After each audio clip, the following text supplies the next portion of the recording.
pungut mukamu dari lantai. Anggun, kau cuma menantu yang menumpang nama di keluarga ini. Kakak iparku menyiramkan semangkuk kolak panas ke wajahku, tepat di depan 40 tamu malam takbiran. Tawa mereka pecah memenuhi ruangan. Suamiku hanya diam, menunduk.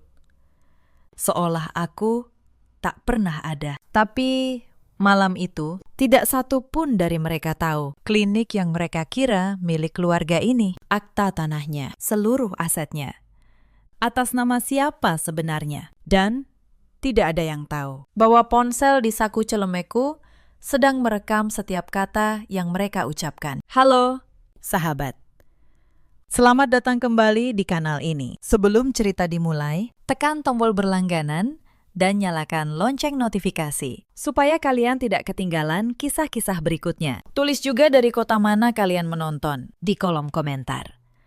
Terima kasih sudah menemani sampai akhir. Nama saya Anggun Pratiwi. Usia saya 34 tahun. Orang-orang mengenal saya sebagai pemilik klinik Ayuna. Jaringan klinik kecantikan dan perawatan kulit yang kini punya 5 cabang di kawasan Jakarta Selatan. Tapi tidak banyak yang tahu dari mana semua ini bermula. 10 tahun lalu, saya hanyalah seorang perawat lulusan diploma, bekerja shift malam di sebuah klinik kecil di Depok. Gaji saya waktu itu tidak sampai 3 juta sebulan. Saya menabung sambil belajar racikan serum, formula krim, segala hal tentang kulit. Di sela jam istirahat yang sempit, saya membangun Ayuna dari satu ruko sewaan di Cinere. Modelnya, tabungan 10 tahun. Dan satu pinjaman bank yang membuat saya tidak bisa tidur berbulan-bulan. Saya yang meracik produk pertama. Saya yang menjaga meja resepsionis. Saya yang mengepel lantai saat klinik tutup tengah malam. Kini klinik Ayuna beromzet belasan miliar setiap tahun. Tapi setiap rupiah dari angka itu, saya tahu persis berapa banyak air mata yang tercampur di dalamnya. Ada satu malam yang tidak pernah saya lupakan. 5 tahun lalu, saat cabang kedua hampir bangkrut, karena seorang mitra menipu saya. Saya duduk sendirian di klinik yang gelap. Saya menangis sampai pagi. Tapi keesokan harinya, saya bangun. Mengikat rambut saya tinggi-tinggi dan mulai lagi dari awal. Saya belajar bahwa dunia tidak akan pernah kasihan pada perempuan yang berdiri sendiri. Maka, saya berhenti menunggu dikasihani. Saya memilih menjadi kuat. Setiap formula serum di klinik Ayuna, saya yang ciptakan. Setiap karyawan, saya yang latih dengan tangan saya sendiri. Klinik ini bukan sekedar bisnis bagi saya. Ini adalah bukti hidup bahwa seorang perempuan yang dulu tidak punya apa-apa bisa membangun sesuatu yang tidak bisa diremehkan siapapun. Saya menikah dengan Hendra 8 tahun lalu. Waktu itu dia karyawan biasa di sebuah perusahaan distribusi. Saya mencintainya bukan karena hartanya, karena dia memang tidak punya. Saya mencintai cara dia dulu memandang saya, seolah saya adalah hal paling berharga di dunia. Dulu, saya masih ingat hari pernikahan kami. Hendra menggenggam tangan saya di depan penghulu. Matanya berkaca-kaca. Dia berbisik, "Aku janji, aku akan selalu berdiri di sampingmu, apapun yang terjadi." Waktu itu saya percaya setiap kata. Saya pikir saya telah menemukan pria yang akan menjadi rumah bagi saya. Keluarganya menerima saya dengan dingin sejak awal. Mertua saya tidak datang ke acara lamaran dengan alasan sakit. Saat akhirnya beliau bertemu saya, tatapannya menilai saya dari ujung kepala sampai ujung kaki, seolah menghitung berapa harga saya. Tapi saya tidak peduli selama Hendra mencintai saya. Saya pikir saya bisa menghadapi apapun. Betapa naifnya saya waktu itu. 3 tahun pertama pernikahan kami sederhana dan hangat. Hendra bangga pada saya. Dia memamerkan keberhasilan Ayuna pada teman-temannya. Dia bilang, istrinya adalah wanita hebat. Lalu Ayuna membesar. Cabang bertambah. Nama saya mulai muncul di majalah bisnis. Dan entah kapan tepatnya, tatapan Hendra berubah. Dia tidak lagi memandang saya seperti dulu. Dia mulai banyak diam, mulai sering pulang larut. Dan ada satu kalimat yang ia ucapkan suatu malam yang tidak pernah bisa saya lupakan. "Kau pikir kau hebat karena punya klinik tanpa nama keluargaku. Kau bukan siapa-siapa, Anggun. Saya hanya diam waktu itu. Saya kira itu hanya luapan emosi pria yang merasa terbayangi oleh keberhasilan istrinya. Saya mencoba mengerti. Saya mencoba memaafkan. Awalnya saya menyalahkan diri sendiri. Mungkin saya kurang perhatian. Mungkin saya terlalu sibuk. Saya mengurangi jam kerja. Saya memasak makanan kesukaannya. Saya mencoba menjadi istri yang lebih baik. Tapi semakin saya mendekat, semakin Hendra menjauh. Seolah keberadaan saya yang sukses adalah sebuah cermin yang memantulkan kegagalannya sendiri. Dan dia tidak tahan melihatnya. Saya mulai mendengar bisik-bisik bahwa Hendra sering mengeluh pada keluarganya. Mengatakan dia merasa kecil di samping istrinya. Bahwa mertua saya menyuburkan rasa itu dengan terus berkata bahwa seorang lelaki seharusnya menjadi kepala keluarga, bukan dibayang-bayangi penghasilan istri. Saya kira itu hanya gosip. Saya terlalu naif untuk melihat bahwa di balik bisik-bisik itu, sebuah rencana sedang tumbuh. Saya tidak tahu bahwa kalimat itu adalah retakan pertama dari sebuah rencana yang sudah lama disusun di belakang punggung saya. Mertua saya, Ibu Sulastri, adalah perempuan berusia 62 tahun yang sejak awal tidak pernah benar-benar menerima saya. Bagi beliau, saya hanya gadis kampung dari Depok yang beruntung. Beliau tidak pernah mengakui bahwa ayuna saya bangun sendiri. Di matanya, kesuksesan saya seolah kebetulan yang memalukan. Setiap kali ada acara keluarga, beliau selalu punya cara untuk merendahkan saya. Anggun ini sibuk dengan kliniknya, sampai lupa cara melayani suami, katanya di depan tamu. Dengan senyum yang tampak ramah, tapi menusuk. Saya hanya tersenyum. Saya sudah terbiasa. Lalu ada Maharani, kakak ipar saya. Istri dari kakak Hendra, perempuan 39 tahun yang selalu tersenyum manis di depan. Tapi matanya menyimpan sesuatu yang membuat saya selalu waspada. Maharani pintar. Itu yang membuatnya berbahaya. 2 tahun lalu, dengan alasan ingin belajar bisnis, Maharani meminta untuk ikut membantu mengelola administrasi klinik Ayuna. Suami saya mendukung. Mertua saya mendesak. Kan keluarga sendiri, Anggun. Masa kamu tidak percaya pada saudara sendiri? Saya lelah berdebat. Saya mengizinkan Maharani masuk ke bagian keuangan. Itulah kesalahan yang hampir menghancurkan saya. Pada bulan-bulan pertama, semua tampak baik. Maharani rajin. Dia datang pagi, pulang malam. Dia mencatat semua pemasukan dengan rapi. Saya sempat merasa bersalah. Pernah curiga pada perempuan sebaik itu. Tapi kemudian, hal-hal kecil mulai terasa janggal. Yang membuat saya lengah adalah kelelahan. Menjelang akhir tahun, pesanan perawatan membludak. Saya bekerja hampir 16 jam sehari. Berpindah dari satu cabang ke cabang lain. Menangani komplain, melatih terapis baru, mengawasi kualitas produk. Tubuh saya lelah, pikiran saya penuh, dan di tengah kelelahan itulah saya menyerahkan terlalu banyak kepercayaan pada orang yang salah. Maharani memanfaatkan kelelahan saya dengan sempurna. Setiap kali saya terlalu capek untuk memeriksa laporan, dia berkata, "Sudah, Mbak, serahkan saja pada saya. Mbak istirahat." Dan saya, dengan bodohnya, percaya. Saya pikir itu kebaikan, padahal itu adalah cara dia membangun tembok di sekeliling keuangan klinik, supaya saya tidak bisa melihat apa yang sebenarnya terjadi. Kelelahan adalah racun yang paling halus. Ia membuat kita berhenti bertanya, berhenti curiga, berhenti memperhatikan. Dan di saat seperti itulah, orang-orang dengan niat buruk bergerak paling leluasa. Insiden pertama datang dari seorang supplier bahan baku serum. Dia menelepon saya, mengeluh karena pembayaran tertunda hampir 3 bulan. Saya terkejut di laporan yang saya terima dari Maharani. Tagihan itu tertulis sudah lunas. Saya pikir mungkin hanya salah catat. Saya bayar langsung dari rekening pribadi saya, dan saya minta maaf pada supplier itu. Tapi malam itu, sebuah pertanyaan kecil mulai menggerogoti pikiran saya. Kalau di laporan tertulis, lunas. Lalu, uang pembayarannya kemana? Insiden kedua datang seminggu kemudian. Seorang manajer cabang Kemang, namanya Burina, datang ke ruangan saya dengan wajah ragu. Dia berbisik bahwa Maharani mulai memberi perintah langsung pada karyawan, seolah dia atasan. Bahkan Maharani sempat memarahi seorang terapis di depan pasien,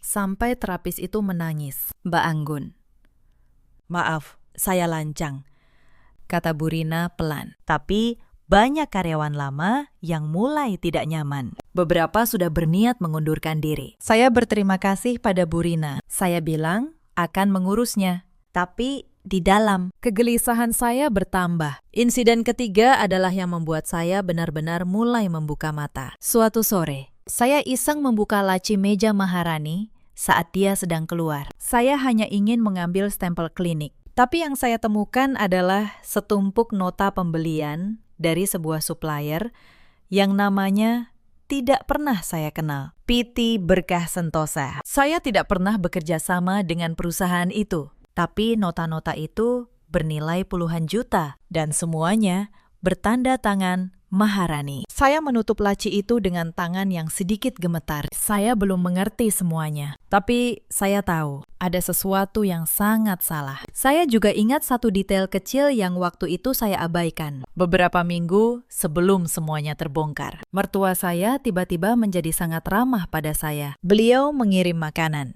menanyakan kabar, bahkan memuji klinik saya. Saya pikir hubungan kami akhirnya membaik. Saya tidak menyadari bahwa keramahan mendadak itu hanyalah umpan untuk membuat saya lengah sebelum mereka menyodorkan surat kuasa itu. Orang yang ingin menjatuhkanmu kadang tersenyum paling manis tepat sebelum mereka menikam. Keesokan harinya, saya mencoba bertanya pada Maharani dengan hati-hati. "Maharani, kita pernah kerjasama dengan PT Berkah Sentosa." Wajahnya berubah sekejap. Lalu, dia tersenyum manis. "Oh, itu supplier baru, Mbak. Saya yang cari. Harganya lebih murah." Mbak Anggun terlalu capek. "Serahkan saja semua urusan beginian pada saya." "Mbak, fokus istirahat saja." Ada sesuatu dalam nada suaranya yang membuat bulu kuduk saya berdiri. Senyum itu terlalu cepat. Jawaban itu terlalu rapi. Insiden keempat terjadi seminggu sebelum saya mendengar percakapan itu. Seorang notaris menelpon klinik, menanyakan jadwal penandatanganan dokumen yang katanya sudah disepakati keluarga. Saya bingung. Saya tidak pernah membuat janji apapun dengan notaris. Saat saya tanya nama yang menghubungi, ternyata Maharani yang mengatur semuanya. Menggunakan nama saya, dia sudah mulai bergerak. Bahkan sebelum saya tanda tangan apapun, saya menutup telepon dengan tangan dingin. Potongan-potongan teka-teki itu mulai menyatu di kepala saya, membentuk gambaran yang menakutkan. Supplier fiktif, nota ganda, notaris yang tidak saya kenal. Semua mengarah pada satu hal. Seseorang sedang mencoba mengambil alih klinik saya dari dalam. Malam itu saya pulang lebih awal dari biasanya. Rumah terasa sepi. Lampu ruang tamu mati. Tapi dari ruang kerja Hendra terdengar suara. Suara Hendra dan suara Maharani. Saya berhenti di depan pintu. Saya tidak masuk. Saya hanya mendengarkan. "Akta tanah klinik yang di Cinere sudah saya cek," kata Maharani pelan. "Atas nama Anggun. Tapi kalau dia tanda tangan surat kuasa itu, semua bisa kita alihkan ke nama keluarga. Dia tidak akan curiga," jawab Hendra. "Dia terlalu sibuk dengan kliniknya. Bilang saja itu surat perpanjangan izin usaha. Dia pasti tanda tangan tanpa baca." "Bagaimana dengan uang yang sudah kita ambil?" tanya Maharani. "Hampir 800 juta. Kalau dia audit, dia tidak akan audit," potong Hendra. "Dia terlalu percaya pada kita. Itu kelemahannya." Lalu terdengar tawa. Tawa pelan. Tawa dua orang yang sedang merencanakan kehancuran seseorang. Dengan begitu santai. Seolah membicarakan cuaca. Saya berdiri di balik pintu itu dengan jantung yang terasa berhenti. Suami saya dan kakak ipar saya membicarakan cara mengambil semua yang saya bangun. Seolah saya hanya batu yang menghalangi jalan. Saya tidak menangis malam itu. Air mata saya seperti membeku. Tapi di dalam dada, sesuatu yang dulu hangat perlahan mengeras menjadi sedingin baja. Saya berbalik pelan. Saya keluar dari rumah tanpa suara. Saya menyetir tanpa tujuan selama 1 jam. Sampai akhirnya saya berhenti di tepi jalan dan menatap lampu-lampu kota di kejauhan. Saya duduk di dalam mobil yang gelap, menatap tetes-tetes hujan yang mulai turun di kaca depan. 8 tahun. 8 tahun saya membagi hidup dengan pria itu. Saya merawatnya saat sakit. Saya menemaninya saat dia belum punya apa-apa. Saya menolak banyak tawaran yang lebih baik demi dia.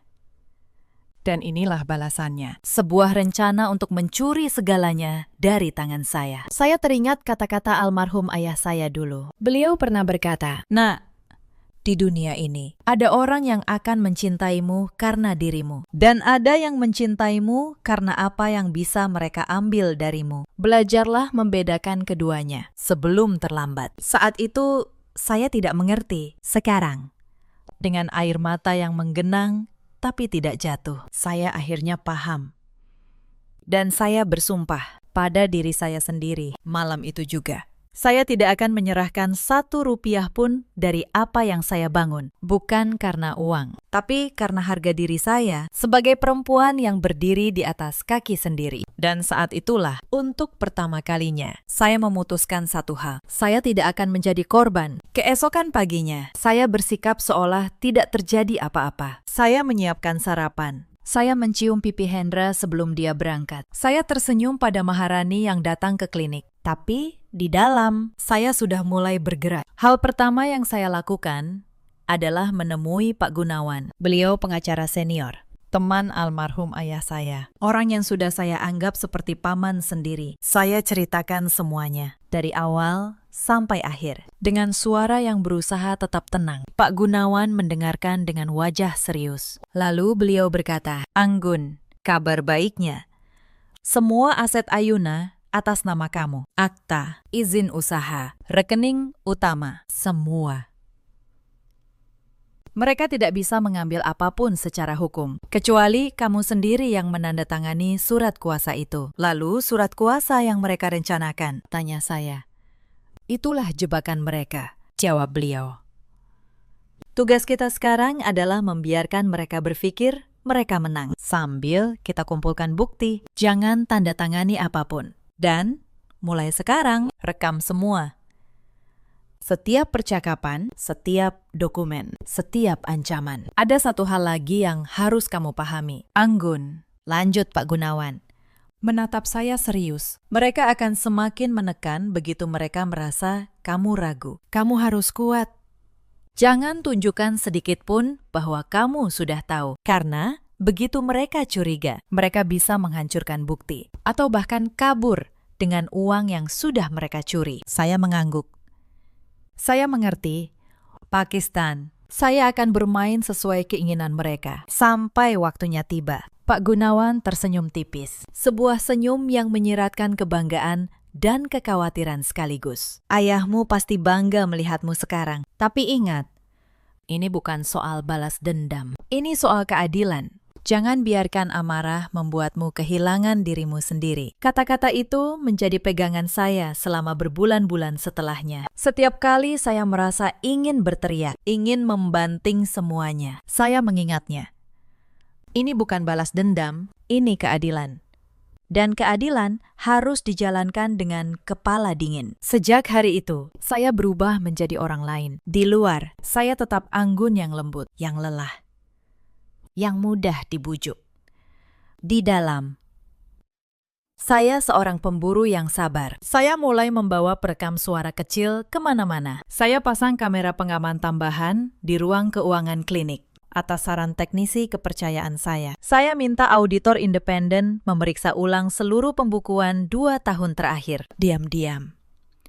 Di luar jam kerja, dan apa yang mereka temukan membuat saya hampir muntah. Maharani sudah menggelapkan 780 juta rupiah. Dia menciptakan supplier fiktif, PT Berkah Sentosa, yang ternyata rekeningnya atas nama dia sendiri. Dia menggandakan nota pembelian. Dia mengalirkan uang klinik ke rekening pribadinya, sedikit demi sedikit, selama 2 tahun, dalam jumlah yang cukup kecil untuk tidak mencolok, tapi terus-menerus. Dan Hendra tahu. Auditor menemukan beberapa transfer dari rekening Maharani ke rekening Hendra. Suami saya ikut menikmati uang yang dicuri dari klinik saya sendiri. Saya membaca laporan itu berlembar-lembar. Dan setiap halaman terasa seperti pisau yang menusuk lebih dalam. Maharani bahkan menggunakan nama beberapa karyawan saya tanpa sepengetahuan mereka untuk menyamarkan aliran uang. Dia memasukkan tanda tangan. Dia membuat dokumen yang seolah-olah saya yang menyetujui. Semua disusun dengan rapi, licik, dan sabar. Dia sudah merencanakan ini sejak hari pertama dia masuk ke klinik saya. Yang paling menyakitkan bukan soal uangnya. 780 juta bisa saya cari lagi. Yang paling menyakitkan adalah pengkhianatan itu sendiri. Orang-orang yang saya beri kepercayaan, yang saya anggap keluarga, ternyata sejak awal hanya melihat saya sebagai sapi perah yang harus diperas sampai habis. Saya menatap tumpukan dokumen di meja Pak Gunawan, dan saya merasakan sesuatu yang aneh. Bukan lagi sakit, tapi kejernihan, seperti kabut yang akhirnya terangkat. Dan saya bisa melihat dengan sangat jelas siapa orang-orang di sekeliling saya selama ini. Tapi mereka belum tahu bahwa saya sudah tahu. Dan itulah satu-satunya senjata yang saya butuhkan. Minggu-minggu berikutnya, tekanan dari keluarga Hendra semakin menjadi. Mereka mulai memburu tanda tangan saya dengan cara yang semakin terang-terangan. Tekanan pertama datang dari mertua saya. Beliau mengundang saya makan malam di rumahnya. Di meja makan, beliau menyodorkan map berisi dokumen. Anggun, ini surat perpanjangan kerja sama usaha. Tanda tangani saja, biar urusan administrasi lancar. Ini demi kebaikan keluarga. Saya melihat sekilas. Itu surat kuasa pengalihan aset. Mereka pikir saya tidak akan membaca. Saya tersenyum. Boleh saya bawa pulang dulu? Bu, saya ingin baca pelan-pelan. Mata saya sudah tidak sebagus dulu. Wajah Maharani yang duduk di samping mertua saya mengeras sedikit. Tapi mertua saya mengangguk, menahan, kesal. Jangan lama-lama. Ya, ini penting untuk masa depan keluarga. Saya membawa pulang map itu. Saya fotokopi seluruh isinya untuk Pak Gunawan. Lalu saya kembalikan dengan alasan masih ingin mempelajari beberapa pasal. Setiap penundaan saya membuat mereka semakin gelisah. Dan orang yang gelisah cenderung ceroboh. Tekanan kedua datang dari Maharani. Suatu hari di klinik, dia mendekati saya dengan nada yang berusaha akrab. Mbak, kapan surat itu mau ditandatangani? Ibu sudah tanya terus. Loh, nanti beliau marah kalau kelamaan. Mbak kan tahu sendiri, ibu kalau sudah marah. Sabar, Maharani. Jawab saya tenang.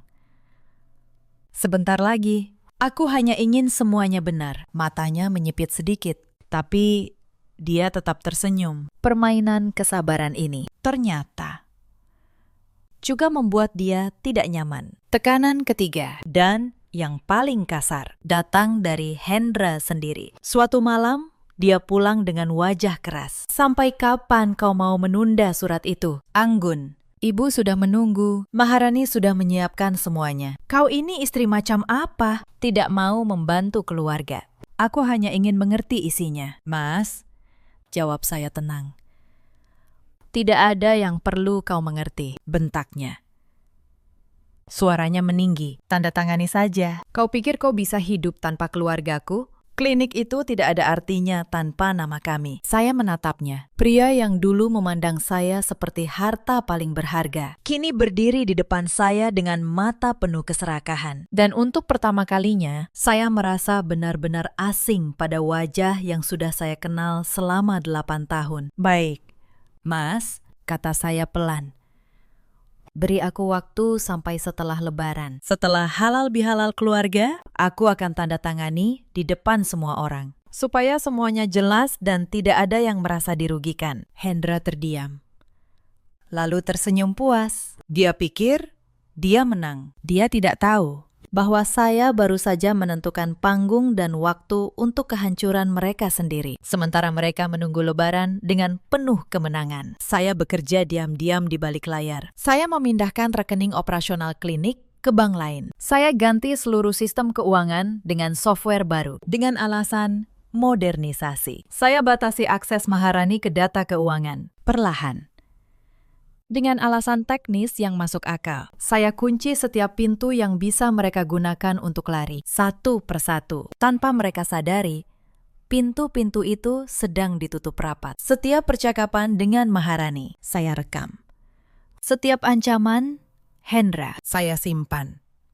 Setiap perintah mertua saya untuk menandatangani surat itu, saya catat tanggal dan saksinya. Saya juga berbicara dengan Bu Rina dan beberapa manajer cabang yang saya percaya. Saya jelaskan situasinya. Mereka bersedia menjadi saksi. Ternyata, selama ini mereka juga sudah lama merasa ada yang tidak beres dengan Maharani. Suatu hari, hampir saja semuanya terbongkar terlalu cepat. Maharani menemukan salah satu kamera pengaman tambahan yang saya pasang di ruang keuangan. Dia datang ke ruangan saya dengan wajah curiga. "Mbak, kenapa ada kamera baru di ruang keuangan?" Jantung saya berdebar, tapi wajah saya tetap tenang. "Oh, itu saran dari pihak asuransi, Maharani.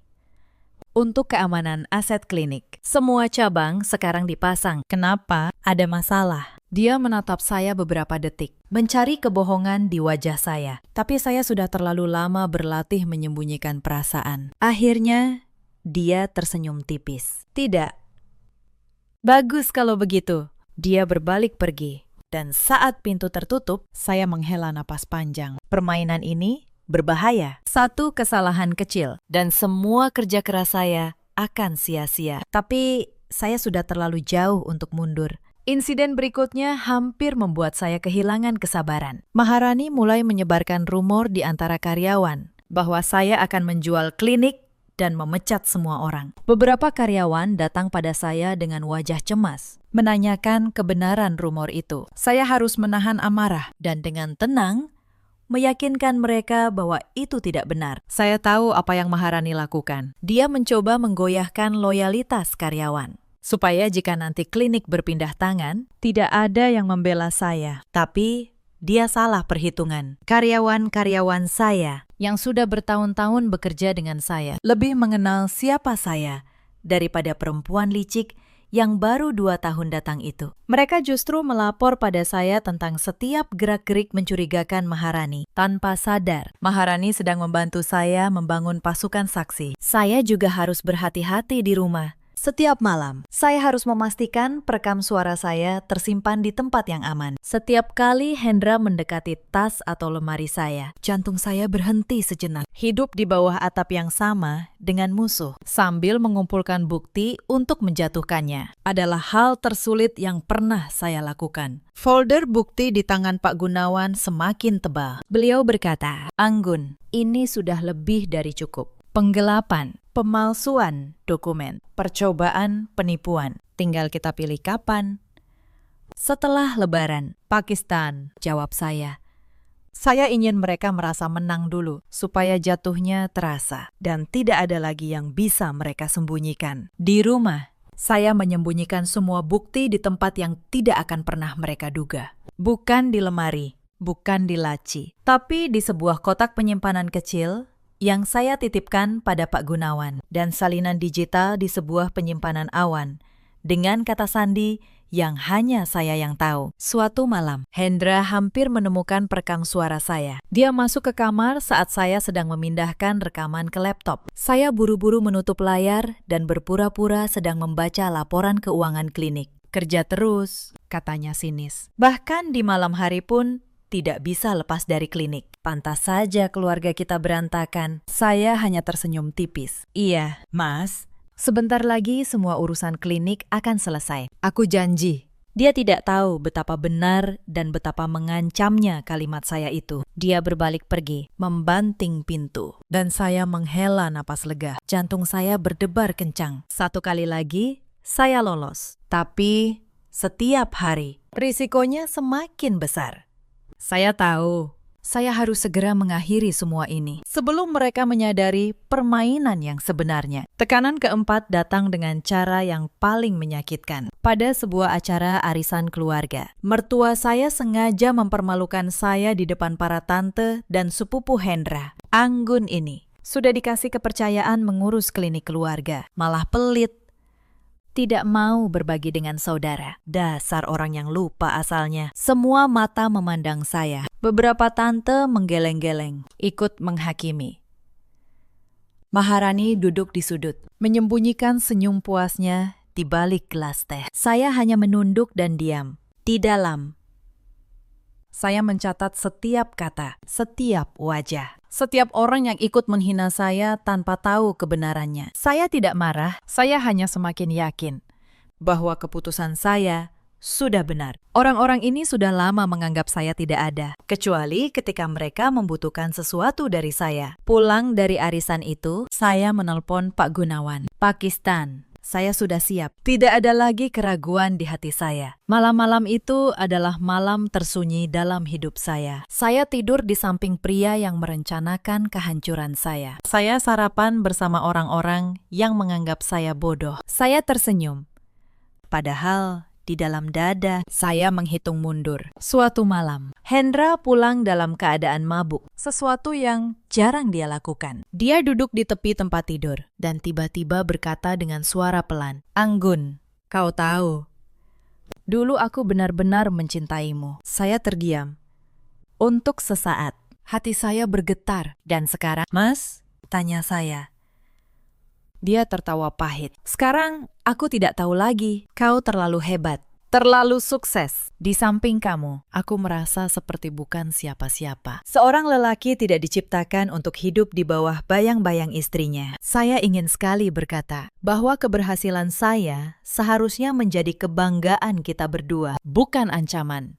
Bahwa cinta sejati tidak akan pernah merasa terancam oleh keberhasilan pasangannya. Tapi saya hanya diam, karena saya tahu pria yang berbicara malam itu sudah memilih untuk menghancurkan saya jauh sebelum dia menyadarinya. Malam itu, saat dia tertidur, saya menatap langit-langit dan saya menyadari sesuatu. Saya tidak lagi sedih, saya hanya menunggu. Menunggu hari ketika semua kebenaran akan terungkap. Ada momen ketika saya hampir runtuh. Suatu malam, saya menatap foto pernikahan kami di dinding. Saya teringat Hendra yang dulu, yang menggenggam tangan saya dan berjanji akan selalu bangga pada saya. Saya teringat janji-janji yang pernah ia ucapkan, dan air mata akhirnya jatuh juga. Saya menangis bukan karena akan kehilangan dia, tapi karena saya akhirnya menerima bahwa pria yang saya cintai itu sebenarnya sudah lama tidak ada. Malam sebelum Lebaran, saya hampir tidak bisa tidur. Saya berbaring memandang langit-langit kamar, mendengar suara takbir berkumandang dari masjid di kejauhan. Besok,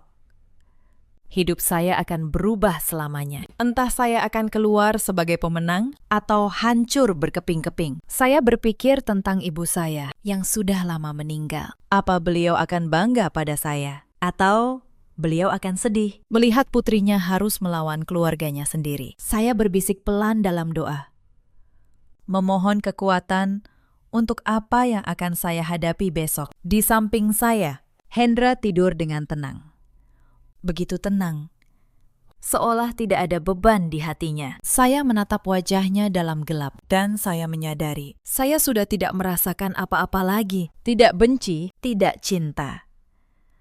Hanya kelelahan yang dalam dan tekad yang sedingin es. Pagi harinya, saya bangun, mencuci wajah, dan menatap cermin. Perempuan yang saya lihat di sana bukan lagi korban. Dia adalah seseorang yang sudah memutuskan untuk berdiri. Hari Raya Idul Fitri tiba. Keluarga besar Hendra mengadakan halal bihalal di rumah mertua saya. Rumah besar di kawasan Bintaro itu dipenuhi tamu, saudara, kerabat, kolega bisnis keluarga. Hampir 40 orang. Meja panjang penuh dengan ketupat, opor ayam, rendang, dan kolak hangat yang mengepul. Saya datang mengenakan kebaya sederhana berwarna krem. Di tas saya ada map berisi surat kuasa yang mereka inginkan. Tapi di dalam map yang sama juga ada dokumen lain yang akan mengubah segalanya. Dan di saku tersembunyi di balik kebaya saya, sebuah perekam suara menyala. Pak Gunawan sudah menunggu di luar, di dalam mobilnya,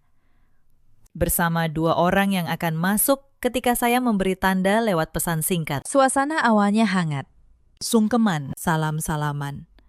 tawa anak-anak yang berlarian. Sebelum acara dimulai, ada satu momen yang membuat jantung saya hampir copot. Saat saya membantu menata meja, Hendra mendekat dan memeluk pinggang saya dari belakang, pura-pura mesra di depan tamu. Tangannya hampir menyentuh saku tempat saya menyembunyikan perekam. "Kau sudah siap menandatangani surat itu nanti, kan? Sayang," bisiknya di telinga saya, dengan nada yang terdengar manis, tapi penuh ancaman. Saya tersenyum, memutar tubuh perlahan, agar tangannya menjauh dari saku itu. "Tentu, Mas, aku sudah siap." Sangat siap. Dia tidak tahu betapa benarnya kata-kata saya, tapi saya bisa merasakan mata Maharani dan Hendra yang terus mengikuti gerak saya, menunggu saat saya mengeluarkan map itu dan menandatanganinya. Setelah makan, mertua saya berdiri dan menepuk gelas dengan sendok. Ruangan perlahan hening. "Saudara-saudara," kata beliau dengan suara bangga, "malam ini ada hal penting. Menantu saya, Anggun, akan menandatangani surat kerjasama usaha keluarga supaya klinik Ayuna menjadi milik keluarga bersama. Karena bagaimanapun keluarga harus berbagi, bukan?" Tepuk tangan terdengar. Beberapa tamu memandang saya dengan senyum. Maharani berdiri, menyodorkan pena dengan wajah penuh kemenangan yang nyaris tidak bisa ia sembunyikan. Saya berdiri pelan. Saya mengambil map dari tas. Semua mata tertuju pada saya. Ruangan begitu hening. Saya bisa mendengar detak jantung saya sendiri. "Sebelum saya tanda tangani," kata saya. Suara saya tenang dan jelas. "Saya ingin membacakan satu hal lebih dulu, supaya semua keluarga di sini tahu apa yang sebenarnya saya tanda tangani malam ini." Wajah Maharani berubah. "Mbak Anggun, tidak perlu repot-repot membaca. Langsung tanda tangan saja." "Perlu." Potong saya. Suara saya naik sedikit. "Sangat perlu." "Maharani." Saya mengeluarkan dokumen lain dari dalam map, bukan surat kuasa, tapi laporan audit setebal puluhan halaman. "Surat yang ingin saya tanda tangani ini," kata saya. Mengangkat surat kuasa itu tinggi-tinggi agar semua orang melihat. "Bukan surat kerjasama, ini surat pengalihan seluruh aset klinik Ayuna ke tangan keluarga ini. Klinik yang saya bangun sendiri dari nol. Selama 10 tahun, dari satu ruko sewaan sampai menjadi 5 cabang. Ruangan mulai gaduh, bisik-bisik bermunculan dari para tamu. Dan ini, saya angkat laporan audit. Adalah bukti bahwa selama 2 tahun, kakak ipar saya, Maharani, telah menggelapkan 780 juta rupiah dari klinik saya dengan supplier palsu bernama PT Berkah Sentosa, yang rekeningnya atas nama dia sendiri, dengan nota ganda, uang yang sebagian dinikmati oleh suami saya sendiri, Hendra. Wajah Maharani memucat seketika. Hendra berdiri dari kursinya, wajahnya merah. "Anggun, kau bicara apa? Jangan mempermalukan keluarga di depan tamu." Di tengah keheningan itu, salah seorang paman Hendra yang selama ini dihormati di keluarga berdiri perlahan, wajahnya keras menahan amarah. "Sulastri," katanya pada mertua saya, "jadi selama ini kalian merencanakan ini semua, mengambil milik menantu kalian sendiri, dan kalian sebut Anggun yang tidak tahu diri." Mertua saya tidak bisa menjawab, beliau hanya menunduk. Air mata mengalir di pipinya yang keriput, tapi air mata itu bukan air mata penyesalan. Itu air mata seseorang yang baru saja kalah dan tahu bahwa semuanya sudah terlambat. Beberapa kerabat mulai meninggalkan ruangan, menggeleng-geleng kecewa. Beberapa yang lain berbisik, menatap Hendra dan Maharani dengan tatapan jijik yang sama. Tatapan yang dulu mereka tujukan pada saya. Mempermalukan keluarga. Saya menatapnya. "Mas, izinkan saya memutar sesuatu, supaya jelas siapa yang sebenarnya mempermalukan siapa." Saya mengeluarkan ponsel. Saya tekan satu tombol, dan dari pengeras suara kecil itu terdengar suara Hendra. Suara Maharani, rekaman malam itu di ruang kerja. Ketika mereka tertawa merencanakan cara mengambil akta tanah saya, dia tidak akan curiga. Dia terlalu sibuk dengan kliniknya. Bilang saja, itu surat perpanjangan izin. Dia pasti tanda tangan tanpa baca. Itu kelemahannya.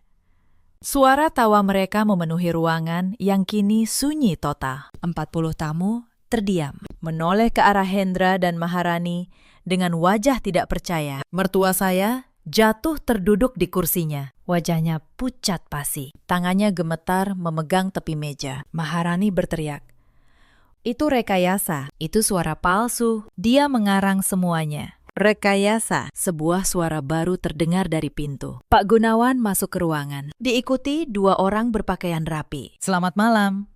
Saya Gunawan, pengacara Ibu Anggun. Dan ini rekan dari kepolisian. Semua bukti yang Ibu dan Bapak dengar tadi sudah diverifikasi secara forensik digital oleh ahli independen. Penggelapan, pemalsuan dokumen, dan percobaan penipuan. Semua tercatat, lengkap dengan tanggal dan saksi." Saat itulah Maharani benar-benar kehilangan kendali. Dia meraih mangkuk kolak panas di meja dan dengan teriakan penuh kebencian menyiramkannya ke wajah saya. "Pungut mukamu, dasar menantu yang cuma numpang nama." Cairan panas itu mengenai pipi saya. Sakit.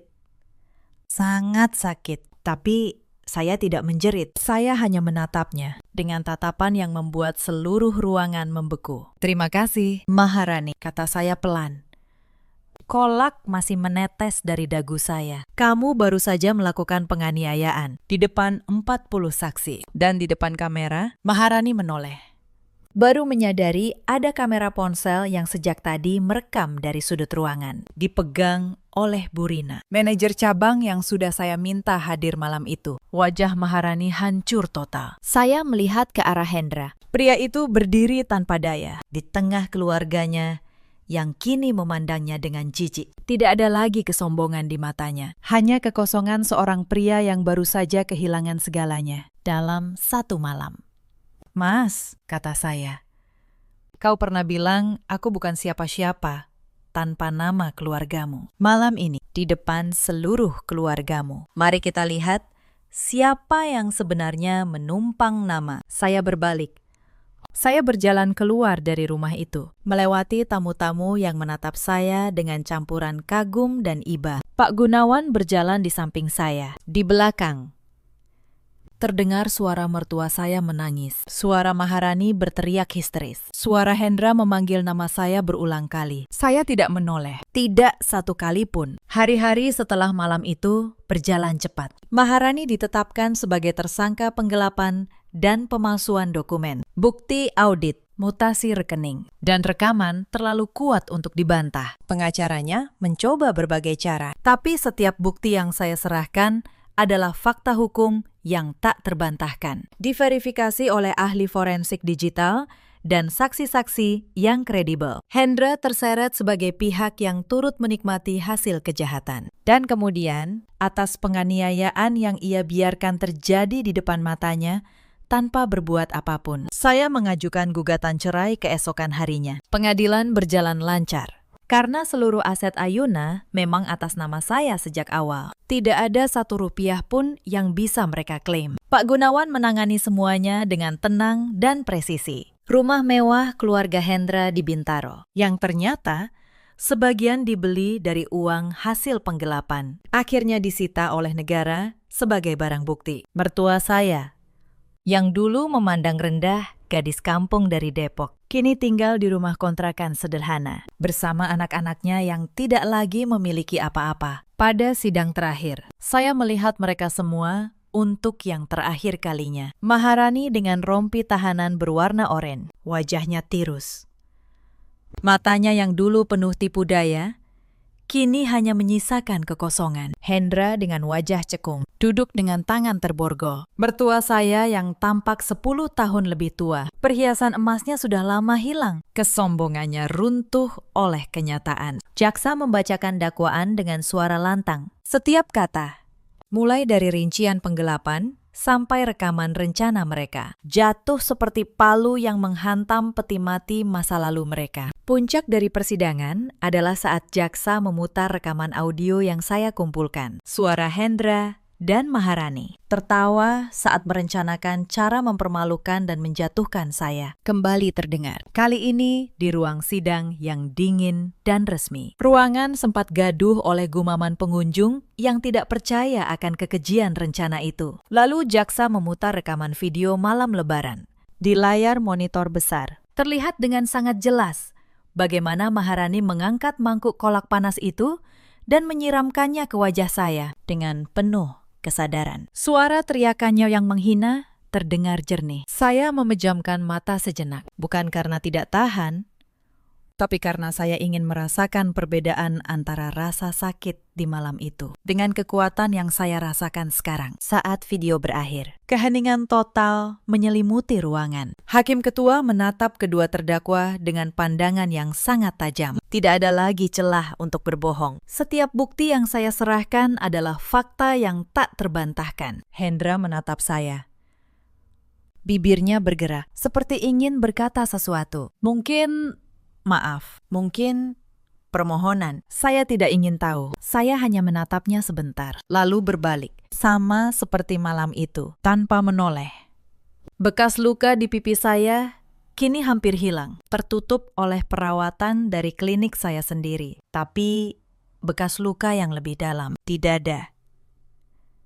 Butuh waktu lebih lama untuk sembuh. Dan tidak apa-apa. Saya belajar bahwa luka tidak harus dilupakan untuk bisa disembuhkan. Klinik Ayuna kini punya 7 cabang. Omsetnya naik 2 kali lipat sejak saya membersihkan klinik dari orang-orang yang merusaknya dari dalam. Saya membuka satu program khusus, perawatan gratis bagi perempuan korban kekerasan dalam rumah tangga. Karena saya tahu di luar sana ada banyak anggun yang lain. Beberapa bulan setelah persidangan, saya berdiri di depan cabang ke-7 klinik Ayuna yang baru dibuka di kawasan Kemang. Spanduk besar bertuliskan nama klinik saya, berkibar tertiup angin. Para karyawan saya yang setia menemani melewati masa-masa tersulit, berdiri di samping saya dengan senyum bangga. Murina, manajer yang dulu memberanikan diri membongkar kecurangan Maharani, menggenggam tangan saya. Mbak Anggun, Mbak hebat, Mbak berhasil melewati semuanya. Saya tersenyum. Kita berhasil, Bu Rina.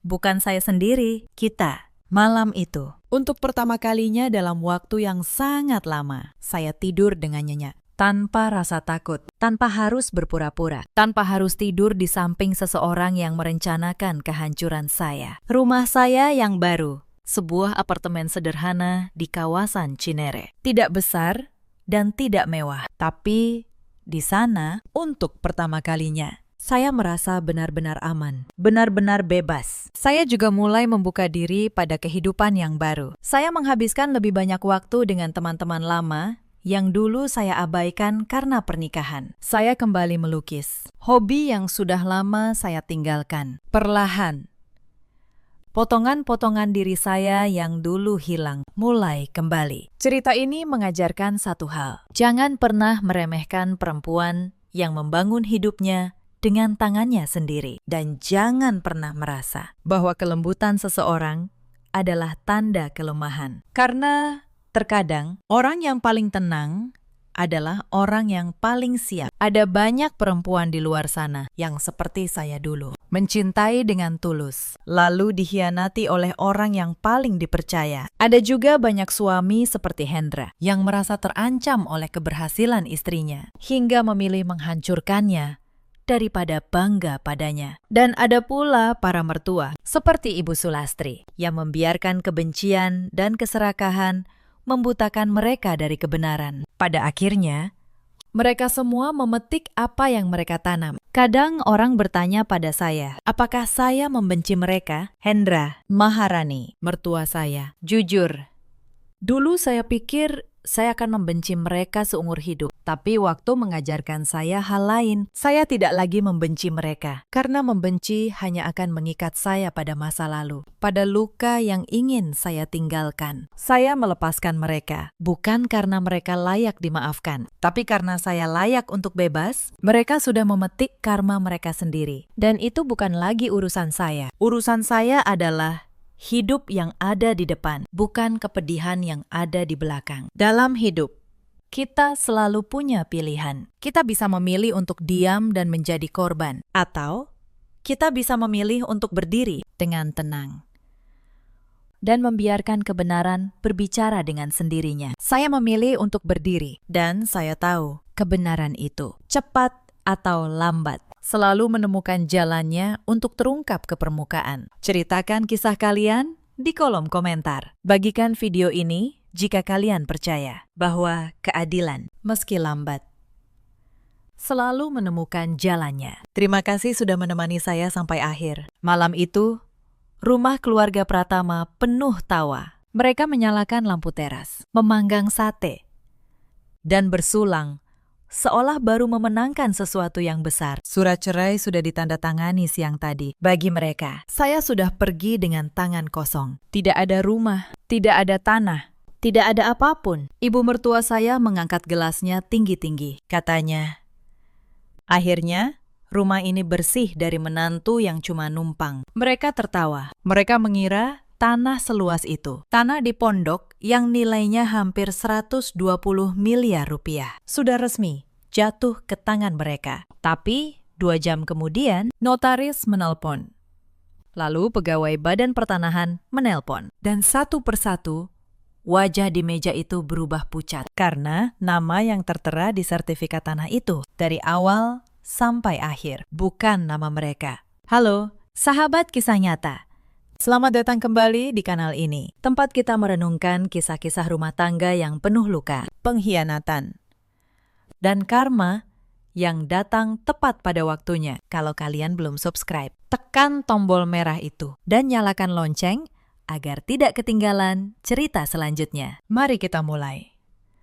Nama saya Anindya Larasati. Usia saya 38 tahun. Saya bekerja di bagian legal sebuah pabrik tekstil di pinggiran Bintaro, mengurus dokumen, kontrak, dan perizinan. Sudah 12 tahun saya menekuni surat-surat. Mungkin karena itu, saya punya satu kebiasaan yang kelak menyelamatkan hidup saya. Saya tidak pernah membentak siapapun, tetapi saya selalu menyimpan setiap dokumen rapi, bertanggal, dan berurutan. Saya menikah dengan Reza Pratama 7 tahun yang lalu. Kami punya seorang putri, Kayla, yang kini berusia 6 tahun. Dari luar, rumah tangga kami terlihat biasa saja. Reza, seorang makelar pengurusan dokumen dan jual beli tanah. Orang menyebutnya pria yang sopan, pandai bicara, tidak suka mabuk, tidak berjudi. Tetangga sering memujinya. Namun, setelah bertahun-tahun hidup bersamanya, saya mengerti satu hal. Ada jenis pria yang tidak perlu memukul untuk melukai istrinya. Mereka cukup diam. Diam saat saya butuh dibela. Diam saat ibunya menghina saya di meja makan. Diam sampai semua orang mengira dia suami yang baik, sementara yang menanggung luka hanya saya sendiri. Orang yang paling membuat saya lelah selama 7 tahun menjadi menantu adalah ibu mertua saya, Bu Sukmawati. Usianya sudah 63 tahun. Tubuhnya kurus, langkahnya cepat, dan suaranya tidak pernah melengking. Justru itu yang menakutkan. Setiap kalimatnya terdengar halus, seolah tanpa duri. Tetapi siapapun yang mendengarnya akan terluka berhari-hari. Saya masih ingat tahun pertama menjadi menantu. Saya memasak sayur asem yang mungkin kurang garam. Bu Sukmawati mencicipi sesendok, lalu meletakkan sendoknya pelan. Katanya, "Anak siapa ini?" Ya, masaknya seperti orang yang belum pernah pegang dapur. Dia tidak berteriak, dia tersenyum.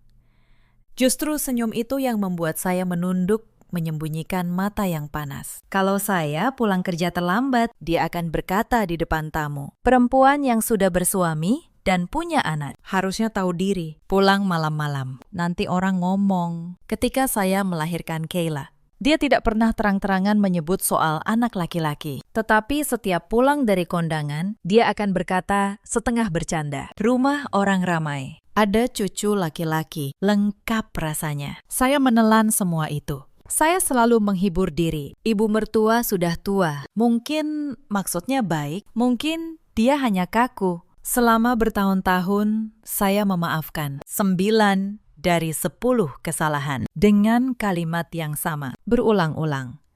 adik ipar saya, Wulan, berusia 30 tahun. Dia belum menikah, tinggal menumpang di rumah ibunya, dan punya bakat khusus dalam satu hal, membakar api. Setiap kali Bu Sukmawati mulai menyindir, Wulan akan menambahkan sedikit minyak. Iya, Bu, Mbak Anindya kan sibuk kerja, mana sempat ngurus rumah. Dan Reza, suami saya, akan menunduk menatap piringnya, seolah tidak mendengar apa-apa. Bertahun-tahun saya pikir kesabaran adalah kebajikan. Saya pikir kalau saya cukup sabar, rumah tangga ini akan tenang. Saya keliru. Kesabaran yang saya berikan ternyata hanya membuat mereka semakin yakin bahwa saya tidak akan pernah melawan. Tetapi ada satu hal yang tidak mereka ketahui. Tanah yang menjadi pondasi seluruh kekayaan keluarga ini. Tanah tempat mereka membangun mimpi. Bukan milik mereka. Itu warisan dari kakek saya. Dan saya tahu persis di mana setiap surat tentang tanah itu disimpan. Mari saya ceritakan dari awal bagaimana semua ini bermula. Kakek saya, almarhum kakek Suryo, dulu memiliki sebidang tanah luas di kawasan Pondok. Dulu itu hanya kebun dan sawah. Tetapi kota tumbuh, jalan tol dibangun, dan tanah yang dulu murah itu kini bernilai ratusan miliar. Sebelum meninggal, kakek memanggil saya. Dia menggenggam tangan saya dan berkata pelan, "Dek, tanah ini untukmu dan anak-anakmu. Jangan pernah kau lepas. Orang akan datang dengan 1000 cara untuk mengambilnya. Tugasmu cuma satu, simpan suratnya. Dan jangan pernah tanda tangan apapun tanpa berpikir." Saya tidak pernah lupa kalimat itu. Yang tidak diketahui keluarga Pratama adalah hal ini. Pak Tono, paman saya dari pihak ibu, adalah seorang notaris senior. Setahun sebelum kakek meninggal, kakek dan Pak Tono mengurus akta hibah secara resmi. Sertifikat tanah pondok itu dibalik nama dari kakek Suryo menjadi atas nama saya, Anindya Larasati. Sah, terdaftar di Badan Pertanahan, lengkap dengan akta hibah dan bukti pajak. Tetapi saya tidak pernah memamerkannya. Reza tahu ada tanah warisan, tetapi dia mengira tanah itu masih atas nama almarhum kakek. Belum diurus, belum jelas. Saya membiarkan dia berpikir begitu, bukan karena saya licik. Saya hanya teringat pesan kakek, jangan pernah lepas dan jangan pernah pamer selama bertahun-tahun. Keluarga Pratama memperlakukan tanah itu seolah milik mereka. Reza sering membawa calon pembeli melihat-lihat, berkata bahwa suatu hari tanah itu akan jadi rumah besar untuk keluarganya. Bu Sukmawati bahkan sudah merancang. Di sudut mana rumah Wulan akan dibangun? Di sudut mana garasi mobil? Mereka berhitung di atas tanah yang sebenarnya bukan punya mereka. Saya diam saja. Saya pikir selama tidak ada yang menyakiti saya terlalu jauh, biarlah. Tetapi tahun ini semuanya berubah.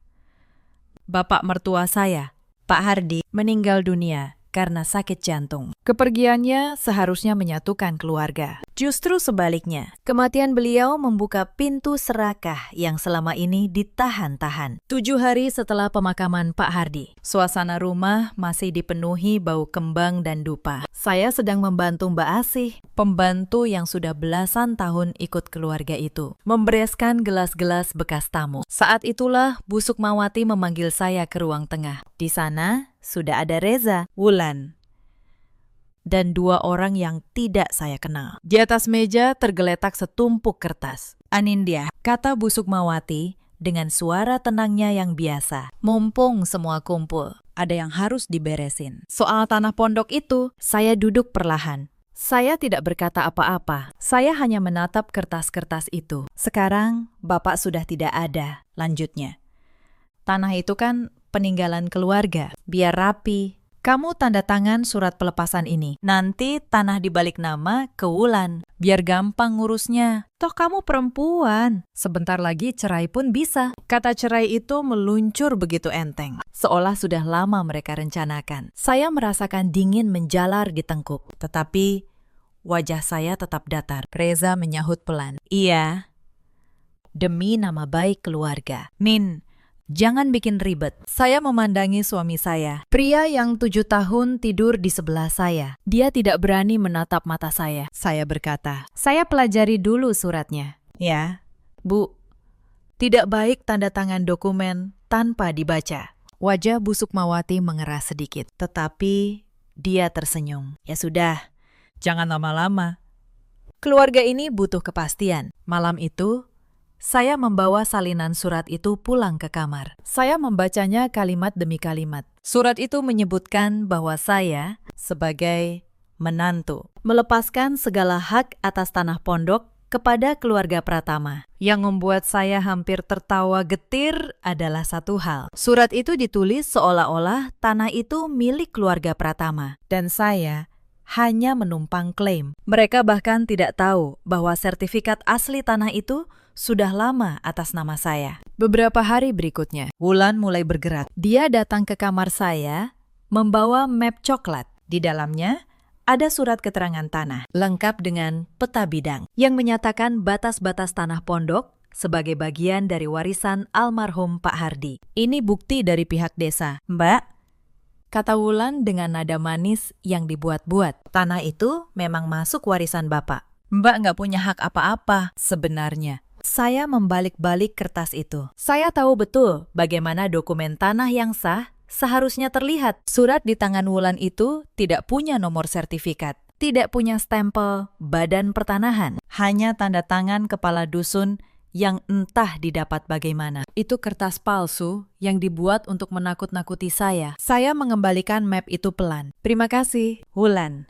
Saya simpan dulu untuk dipelajari. Wulan tersenyum penuh kemenangan, mengira saya mulai goyah. Yang tidak dia tahu, malam itu juga saya memotret seluruh kertas palsu itu dan menyimpannya di folder khusus. Pesan kakek terngiang lagi. Simpan suratnya, termasuk surat-surat yang berusaha menjebakmu. Seminggu kemudian, secara tidak sengaja, saya menemukan sesuatu yang membuat dada saya sesak. Saat membereskan meja kerja Reza untuk mencari akta kelahiran Kayla, saya menemukan sebuah berkas. Itu draft perjanjian jual-beli untuk sebagian tanah pondok kepada seorang pengembang. Reza sudah diam-diam menawarkan tanah itu kepada pembeli. Padahal proses pelepasan dari saya saja belum ditandatangani. Suami saya sudah menjual sesuatu yang bukan miliknya. Dia begitu yakin tanah itu akan jadi milik keluarganya, sampai dia berani menjual lebih dulu. Saya berdiri lama di depan meja itu. Tangan saya gemetar, bukan karena takut, tetapi karena marah yang dingin. Saya tidak berteriak. Saya hanya memfoto draft itu, halaman demi halaman, lalu meletakkannya kembali persis seperti semula. Tetapi pengkhianatan terbesar belum datang. Sementara itu, tekanan di rumah semakin terasa setiap hari. Bu Sukmawati mulai memperlakukan saya seolah saya sudah bukan bagian dari keluarga. Di meja makan, piring saya tidak lagi disiapkan. Saat saya pulang kerja, pintu kamar sering dikunci dari dalam, memaksa saya menunggu di ruang tamu seperti tamu yang tidak diharapkan. Wulan dengan terang-terangan memindahkan barang-barang saya, mengatakan kamar itu akan segera dipakai untuk keperluan lain. Saya menanggung semua itu dalam diam. Tetapi setiap penghinaan saya catat dalam ingatan. Setiap kelakuan saya simpan. Bukan untuk membalas dengan kemarahan, tetapi karena saya tahu suatu hari kebenaran akan butuh saksi. Suatu sore, Mbak Asih menahan saya di dapur. Wajahnya gelisah. Dia melirik ke arah ruang tengah, memastikan tidak ada orang. Bu Anin, bisiknya. Saya nggak enak mau ngomong, tapi saya nggak tahan lihat ibu diperlakukan begini. Saya menatapnya. Ada apa, Mbak? Dia menghela napas berat. Pak Reza sering ketemu sama Mbak Ratih yang katanya sahabat ibu itu. Mereka beberapa kali kesini waktu ibu kerja. Saya yang bukain pintu. Nama Ratih membuat seluruh tubuh saya membeku. Ratih adalah sahabat saya sejak kuliah. Dialah orang yang saya percaya melebihi siapapun. Dia yang menemani saya saat melahirkan Kayla. Dia yang saya anggap saudara. Berapa kali dia datang ke rumah ini, menggendong Kayla, makan di meja saya, dan tersenyum di depan saya. Malam itu, saya melakukan sesuatu yang tidak pernah saya lakukan sebelumnya. Saya membuka ponsel Reza saat dia tertidur. Saya tidak butuh waktu lama. Pesan-pesan itu ada di sana. Jelas. tidak bisa disangkal. Reza dan Ratih sudah menjalin hubungan sejak berbulan-bulan lalu. Mereka bahkan membahas rencana untuk menyingkirkan saya, mengambil tanah, dan memulai hidup baru di rumah yang dibangun di atas tanah kakek saya. Salah satu pesan Ratih berbunyi, yang penting tanahnya beres dulu. Anindya itu lugu. Dia nggak akan curiga apa-apa. Saya membaca kalimat itu berkali-kali. Lugu. Itulah yang mereka pikirkan tentang saya. Saya tidak menangis malam itu. Air mata saya sudah habis bertahun-tahun lalu. Yang tersisa hanya satu keputusan yang sangat tenang. Saya akan membiarkan mereka berpikir bahwa saya memang selugu yang mereka kira. Saya akan membiarkan mereka melangkah maju, satu persatu, sampai ke tepi jurang yang mereka gali sendiri. Saya menyalin semua pesan itu. Saya menyimpan tanggal, jam, dan setiap kata. Yang membuat saya paling sakit bukanlah pengkhianatan Reza. Saya sudah lama tahu pernikahan ini hanya tinggal nama. Yang menghancurkan saya adalah Ratih. Saya membuka album foto lama di ponsel saya malam itu. Ada foto kami berdua saat wisuda.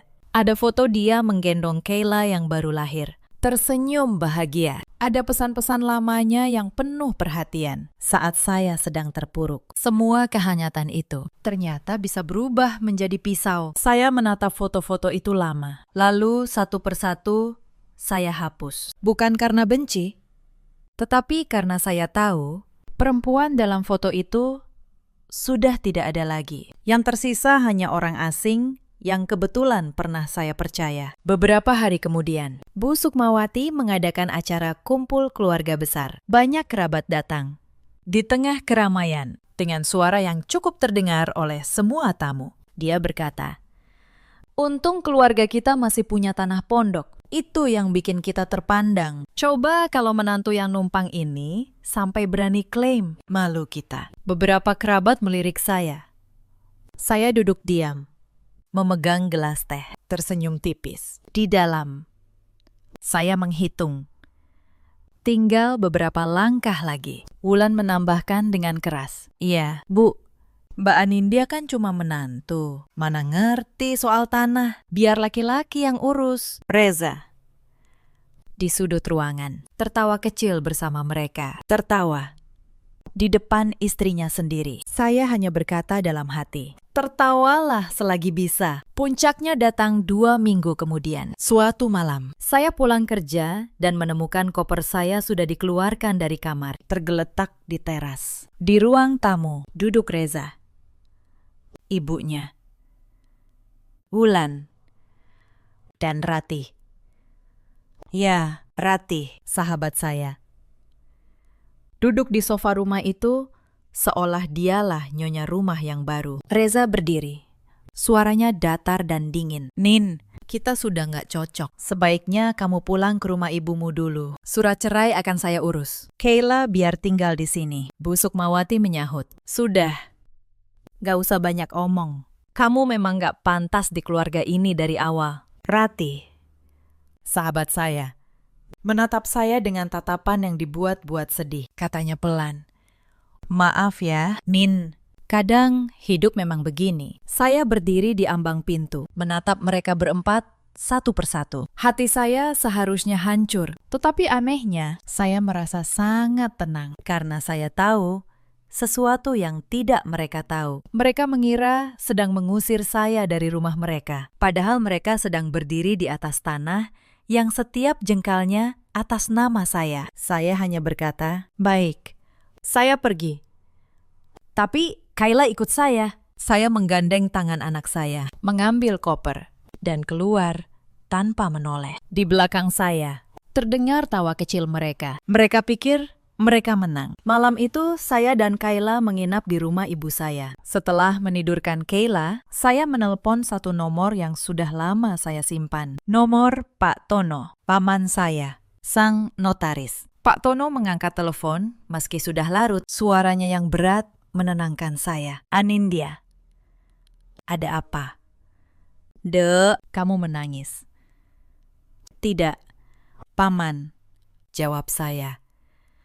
"Saya tidak menangis. Saya cuma butuh memastikan sesuatu. Sertifikat tanah pondok itu sekarang atas nama siapa?" Saya mendengar Pak Tono terdiam sejenak. Lalu dia berkata, Mantap. Atas namamu. Sejak akta hibah dari almarhum kakekmu, kita urus. Tanah itu 100% milikmu. Berdaftar resmi. Aku menyimpan salinan aktanya di kantor. Memangnya ada apa? Saya menceritakan semuanya. Surat pelepasan yang mereka paksakan. Peta bidang palsu Wulan. Draft jual beli Reza. Pengkhianatan Ratih. Pengusiran malam itu. Pak Tono terdiam lama. Lalu suaranya berubah tajam. Jadi mereka mau menjual tanah yang bukan punya mereka. Mereka mau memaksamu melepas hak atas tanahmu sendiri. Anindya, dengarkan aku.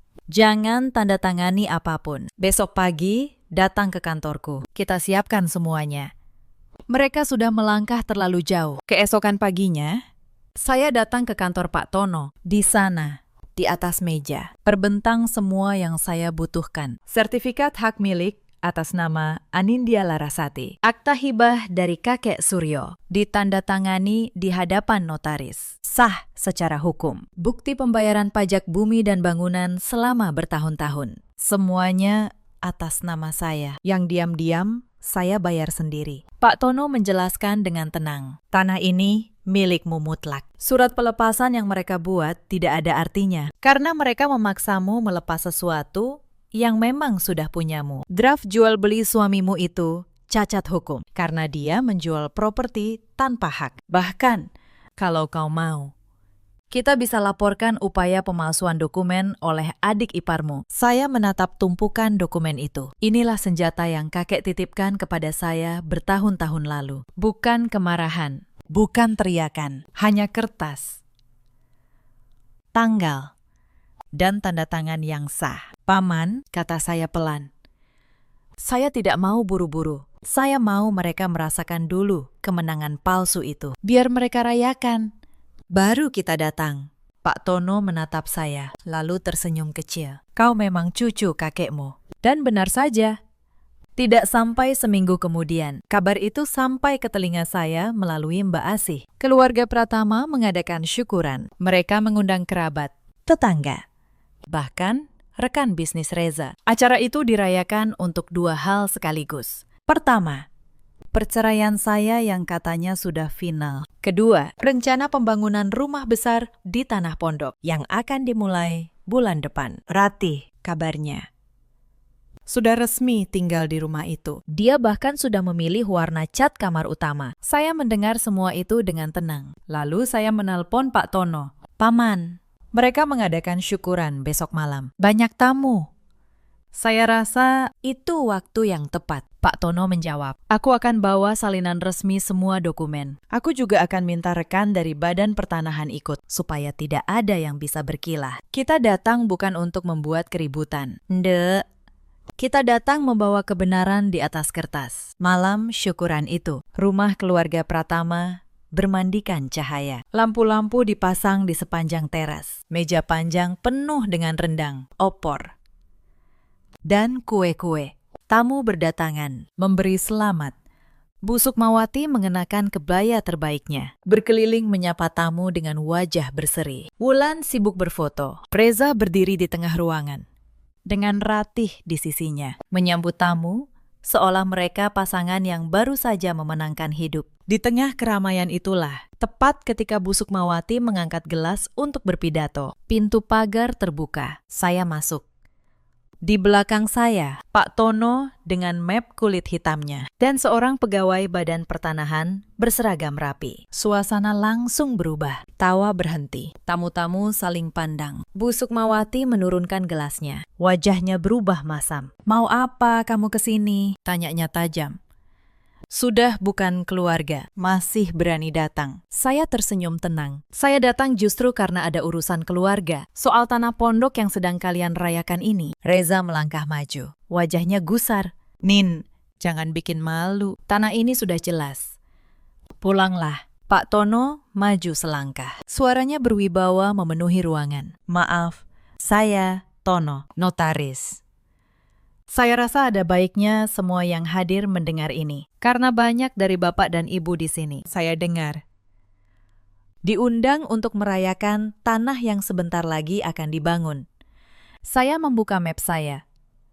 Lembar pertama saya angkat tinggi-tinggi agar terlihat semua. Ini, kata saya.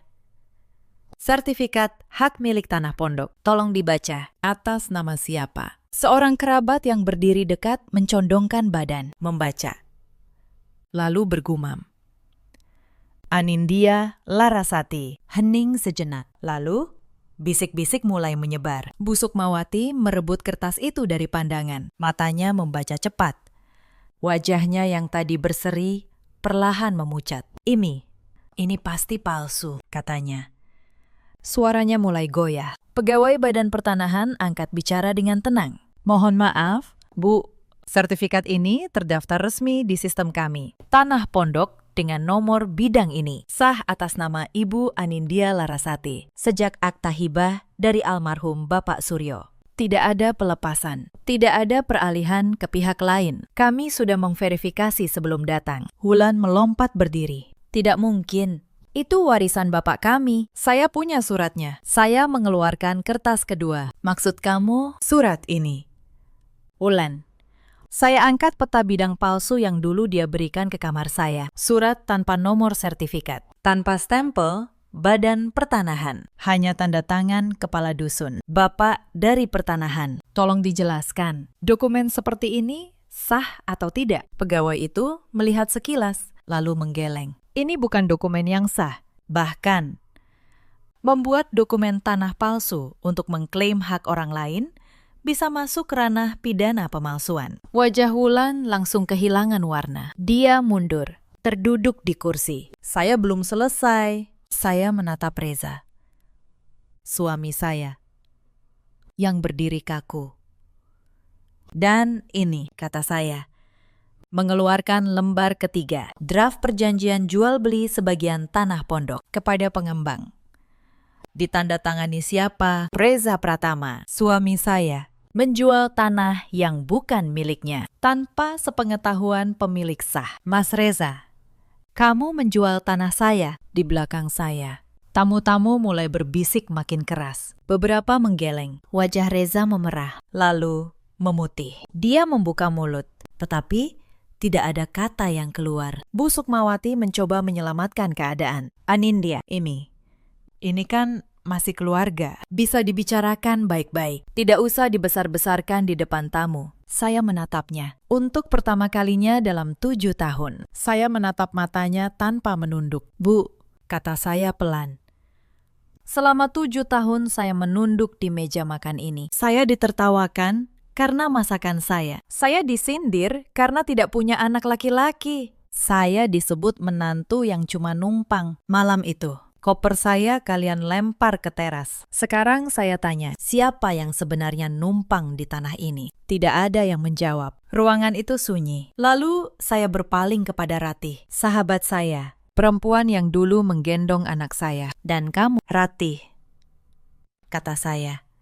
Suara saya tidak meninggi, tetapi setiap kata terasa berat. Kamu yang saya anggap saudara. Kamu menulis bahwa saya lugu, bahwa saya tidak akan curiga apa-apa. Saya mengeluarkan ponsel saya, menunjukkan tangkapan layar pesan itu. Saya simpan semuanya. Ratih, termasuk rencana kalian menyingkirkan saya untuk tanah ini. Ratih menutup wajahnya dengan kedua tangan. Beberapa tamu yang mengenalnya menatapnya dengan jijik. Pak Tono menutup dengan suara tenang yang final. Jadi begini, tanah ini milik Ibu Anindya. Rencana pembangunan apapun di atasnya batal demi hukum. Draft jual beli itu kami tahan sebagai bukti. Dan jika ada upaya lebih lanjut untuk mengklaim, memalsukan, atau menjual tanah ini, kami akan menempuh jalur hukum. Saya sarankan malam ini. Syukuran ini diakhiri. Satu persatu tamu mulai pamit dengan wajah canggung. Beberapa berbisik sambil melirik keluarga Pratama. Kemegahan yang mereka bangun malam itu runtuh dalam hitungan menit. Saya melipat dokumen saya, memasukkannya kembali ke dalam map. Saya tidak berteriak. Saya tidak menangis. Saya hanya berkata sebelum berbalik pergi. Kakek saya pernah berpesan, jangan pernah melepas apa yang menjadi hakmu. Hari ini saya tidak melepasnya. Lalu saya keluar menembus malam dengan kepala tegak. Tetapi cerita ini belum benar-benar selesai malam itu. Karma tidak datang sekaligus. Ia datang perlahan. lapis demi lapis, kepada setiap orang yang pernah merasa berhak meninjak saya. Hari-hari setelah syukuran yang gagal itu, kabar menyebar cepat di kampung. Orang-orang yang dulu memuji keluarga Pratama, kini berbisik-bisik di belakang mereka. Cerita tentang keluarga yang merayakan tanah yang ternyata bukan milik mereka, menjadi bahan pembicaraan di warung, di pengajian, di mana-mana. Bu Sukmawati yang selama ini bangga dengan kehormatannya, kini menghindari keluar rumah. Kehormatan yang dia jaga mati-matian selama puluhan tahun, runtuh dalam satu malam yang dia sendiri rancang. Reza datang ke rumah ibu saya beberapa hari kemudian. Dia berdiri di pintu, kuyu. Tidak lagi seperti pria yang dipuji tetangga. Dia mencoba bicara. Nin, kita bisa bicarakan ini baik-baik. Demi Kayla.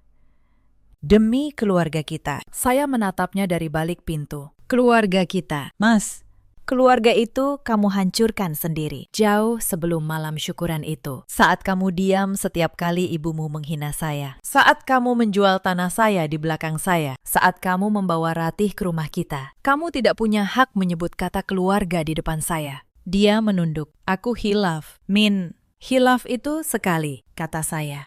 Yang kamu lakukan berbulan-bulan. Itu bukan hilaf. Itu pilihan. Saya menutup pintu pelan. Tidak dengan membanting, karena saya tidak lagi punya kemarahan yang perlu saya buang kepadanya. Saya hanya tidak punya apapun lagi untuk dia. Soal Kayla, kebenaran berpihak kepada saya. Karena saya yang memiliki tempat tinggal yang sah, penghasilan yang tetap, dan rekam jejak sebagai ibu yang merawatnya sehari-hari. Hak asuh Kayla jatuh ke tangan saya. Reza hanya diberi hak menjenguk. Ironisnya, pria yang dulu bilang Kayla harus tinggal bersamanya, kini jarang datang menjenguk. Mungkin karena malu. Mungkin karena memang anak itu tidak pernah benar-benar jadi prioritasnya. Ratih menghilang dari kehidupan saya sepenuhnya. Hubungannya dengan Reza, yang dibangun di atas pengkhianatan, tidak bertahan lama. Konon, setelah tanah itu terbukti bukan milik Reza, dan setelah Reza tidak lagi punya apa-apa untuk ditawarkan, Ratih pergi begitu saja. Saya tidak merasa puas mendengarnya. Saya hanya merasa, beginilah hubungan yang dibangun di atas keserakahan. Ia runtuh begitu. Yang diperebutkan lenyap. Wulan, yang membuat dokumen palsu itu, sempat ketakutan akan dilaporkan ke polisi. Dia datang menemui saya, menangis.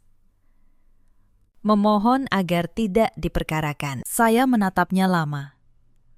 Saya bisa saja melaporkannya. Pak Tono bahkan menyarankan demikian. Tetapi saya memilih tidak. Bukan karena saya lemah, tetapi karena saya tidak mau menghabiskan sisa hidup saya dengan urusan pengadilan dan dendam. Saya cukup memastikan satu hal. Dokumen palsu itu saya simpan. Jika suatu hari ada yang berani mengusik tanah saya lagi, semua bukti itu siap. Membiarkan seseorang pergi bukan berarti melupakan. Itu berarti memilih untuk tidak membawa beban mereka dalam hidup saya. Bu Sukmawati tidak pernah meminta maaf. Sampai akhir, dia masih merasa dirinya yang dirugikan. Beberapa bulan kemudian, saya dengar dia jatuh sakit. Wulan yang dulu manja, kini harus mengurus segalanya seorang diri. Karena Reza sibuk dengan kekacauan hidupnya sendiri. Rumah yang dulu penuh tawa di malam syukuran itu, kini sepi.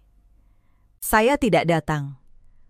Bukan karena benci, saya hanya sudah selesai dengan mereka semua. Saya ingin kembali sejenak ke hari-hari sebelum semua keruntuhan itu. Agar kalian mengerti betul beban apa yang saya pikul selama 7 tahun. Karena luka yang paling dalam bukanlah malam saya diusir. Luka yang paling dalam adalah ribuan hari kecil yang menggerus harga diri saya sedikit demi sedikit. Sampai saya nyaris lupa bahwa saya pernah punya harga diri. Saya ingat hari saya melahirkan Kayla. Saya sendirian di rumah sakit selama berjam-jam. Karena Reza katanya ada urusan dokumen yang tidak bisa ditinggal. Bu Sukmawati datang sebentar.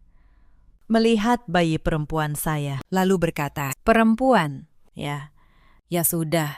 Mudah-mudahan yang berikutnya laki-laki. Itu kalimat pertama yang dia ucapkan saat melihat cucunya yang baru lahir. Bukan ucapan syukur, bukan doa untuk kesehatan, hanya kekecewaan yang dibungkus harapan. Saya memeluk Kayla erat-erat malam itu dan berjanji dalam hati, anak saya tidak akan pernah merasa kurang berharga hanya karena dia perempuan. Tidak akan pernah. Saya ingat hari ulang tahun pernikahan kami yang kelima. Saya memasak sepanjang sore, menyiapkan meja, berharap setidaknya malam itu kami bisa menjadi keluarga yang biasa. Reza pulang larut bersama ibunya dan Wulan, membawa rombongan tamu dadakan. Tidak ada ucapan selamat, tidak ada yang ingat. Bu Sukmawati malah mengomel karena saya tidak memasak cukup banyak untuk tamu yang tidak saya undang. Malam itu saya makan sisa di dapur sendirian.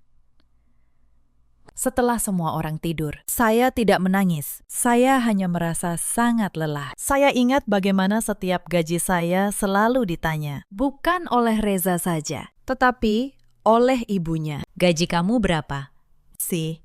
Kok rumah tangga begini-begini saja? Padahal sebagian besar pengeluaran rumah itu saya yang tutupi diam-diam. Pajak tanah pondok pun saya yang bayar tahun demi tahun, tanpa pernah saya sebut. Karena saya tahu itu kewajiban saya sebagai pemilik sah. Mereka menikmati segalanya dan tetap menganggap saya beban yang paling menyakitkan. Reza tidak pernah sekalipun membela saya. Saya pernah berkata kepadanya di kamar dengan suara yang sudah lelah, "Mas, sekali saja, bisa nggak kamu bela aku di depan ibumu?" Dia menjawab tanpa menoleh, "Sudahlah, Nin.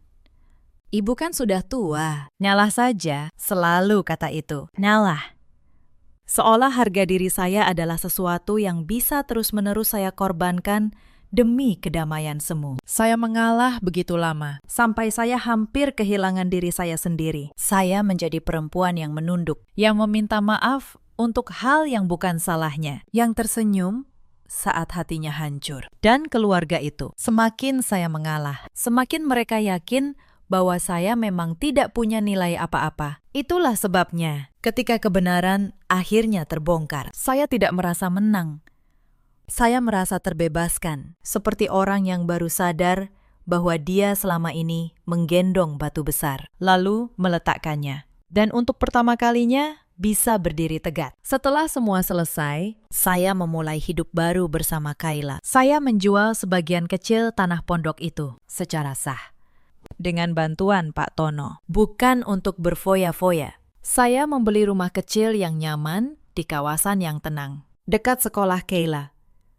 Sisanya saya simpan, sebagian untuk pendidikan Kayla kelak, sebagian sebagai tabungan masa depan. Saya tidak mau hidup saya berubah dari seseorang yang dimanfaatkan orang lain, menjadi seseorang yang dibutakan oleh uang. Uang bisa menyelamatkan seseorang, tetapi jika tidak hati-hati, uang juga bisa mengubah orang menjadi pribadi yang asing dengan sangat cepat. Saya sudah melihat sendiri bagaimana keserakahan menghancurkan sebuah keluarga. Saya tidak mau menjadi seperti mereka. Rumah baru kami sederhana, tetapi penuh ketenangan. Pagi hari, saya menyiapkan bekal Kayla, mengantarnya ke sekolah, lalu berangkat kerja. Sore hari, kami memasak bersama. Kadang hanya ikan goreng, sayur, asam, dan sambal terasi. Makanan sederhana, tetapi terasa jauh lebih nikmat daripada rendang mewah di meja yang penuh penghinaan.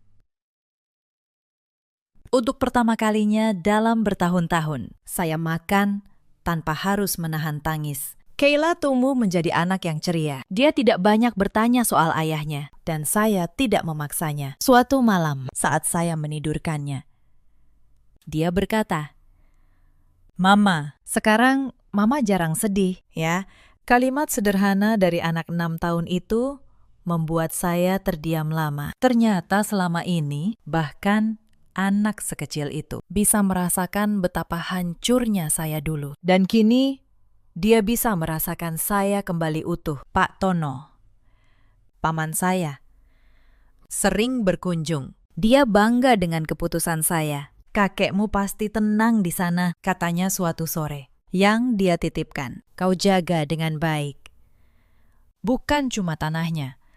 "Dek, tapi juga harga dirimu. Saya tersenyum mendengarnya, karena memang itulah yang paling berharga yang berhasil saya pertahankan. Bukan 120 miliar rupiah, tetapi hak untuk berdiri tegak di hadapan orang-orang yang dulu mengira saya terlalu lemah untuk melawan. Ada banyak hal kecil di masa-masa terakhir itu yang ingin saya ceritakan. Karena justru disitulah saya belajar betapa terencananya semua yang mereka lakukan. Beberapa hari sebelum saya diusir, Bu Sukmawati mengundang seorang tamu ke rumah. Saya kira tamu biasa. Ternyata dari balik dinding dapur, saya mendengar percakapan mereka. Tamu itu adalah seorang yang katanya bisa mengurus peralihan tanah dengan cepat. Bu Sukmawati berkata, pokoknya tanah pondok itu harus segera balik nama ke Wulan. Menantu saya itu bodoh, dia nggak akan ngerti. Nanti suruh tanda tangan. Beres. Tamu itu menjawab, tapi Bu, kalau sertifikat aslinya tidak ada di tangan kita, susah. Bu Sukmawati menjawab enteng, cari saja akal.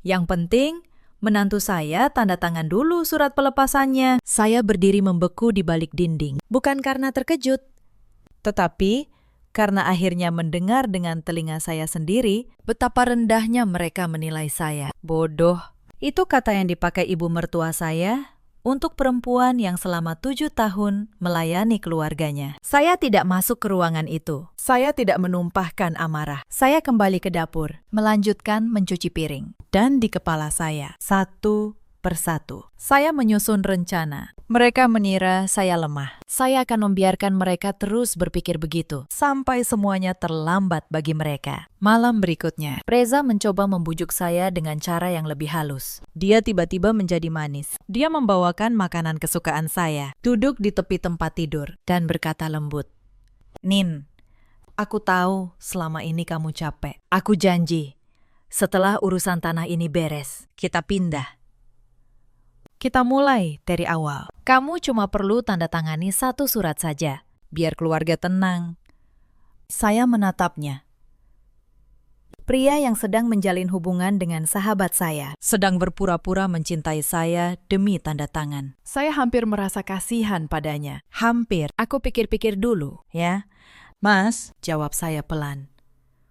Dia tersenyum, mengira saya mulai luluh. Dia tidak tahu bahwa malam itu saya sudah menyalin pesan-pesannya dengan Ratih. Dia tidak tahu bahwa setiap kemanisan palsunya hanya menambah 1 bukti lagi di folder saya. Saya juga ingat saat Wulan, beberapa hari sebelum pengusiran, dengan percaya diri sudah mulai mengukur-ukur ruangan di rumah. Dia berkata kepada temannya melalui telepon, cukup keras agar saya dengar. "Iya, sebentar lagi tanah pondok jadi punya keluarga kami. Aku mau bangun butik di situ." Si menantu itu mau diusir kok. Dia nggak punya apa-apa. Dia tertawa. Saya mendengar semua itu sambil melipat baju Kayla. Saya hanya tersenyum kecil. Silahkan, batin saya.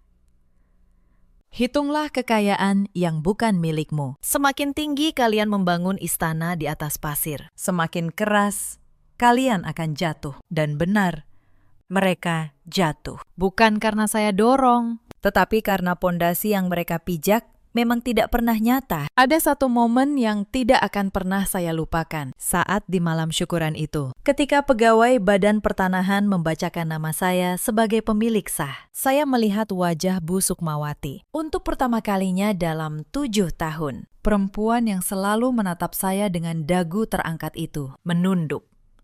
Tangannya yang tadi memegang gelas dengan gagah, kini gemetar. Dunia yang dia bangun di atas penghinaan terhadap saya runtuh, tepat di hadapan orang-orang yang ingin dia kesankan. Saya tidak merasa puas. Saya pernah membayangkan, kalau hari pembalasan itu tiba, saya akan merasa menang.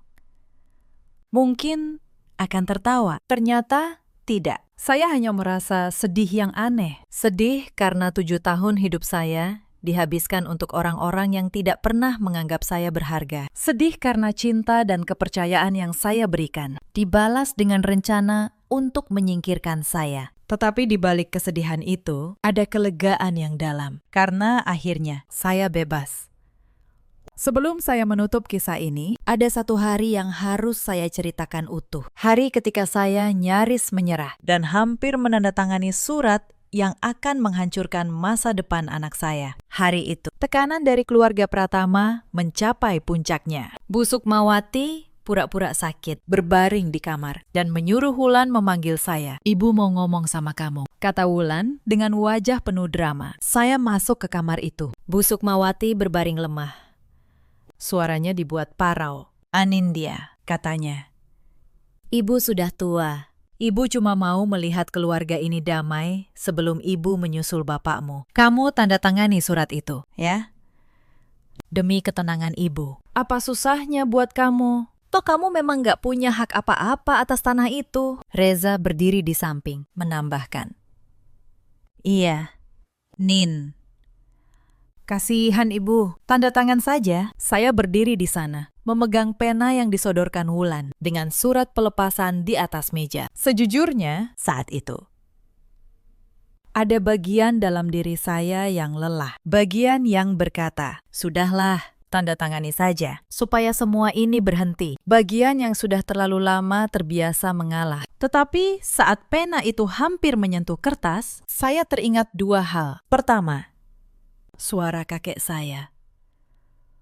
"Jangan pernah tanda tangan apapun tanpa berpikir." Kedua, wajah Kayla, anak saya, yang masa depannya ada di atas tanah ini. Saya meletakkan pena itu kembali. Saya berkata, "Maaf, Bu, saya tidak bisa tanda tangani surat yang tidak saya mengerti sepenuhnya. Saya mau konsultasi dulu." Wajah Bu Sukmawati yang tadi pura-pura lemah seketika berubah keras. "Konsultasi apa? Kamu nggak percaya sama keluarga sendiri?" Suaranya tidak lagi parau. Sandiwara sakitnya runtuh dalam sekejap. Saat itulah saya benar-benar yakin. Mereka tidak pernah menganggap saya keluarga. Mereka hanya menganggap saya hambatan yang harus disingkirkan dengan secari kertas. Saya keluar dari kamar itu dengan tangan yang masih gemetar, tetapi dengan keyakinan yang jauh lebih kuat. Hampir saja saya menyerahkan segalanya karena rasa lelah dan kasihan yang dimanipulasi. Sejak hari itu, saya tidak pernah lagi ragu. Dan tentang Mbak Asih, perempuan baik yang memberitahu saya kebenaran. Saya tidak melupakannya. Dialah satu-satunya orang di rumah itu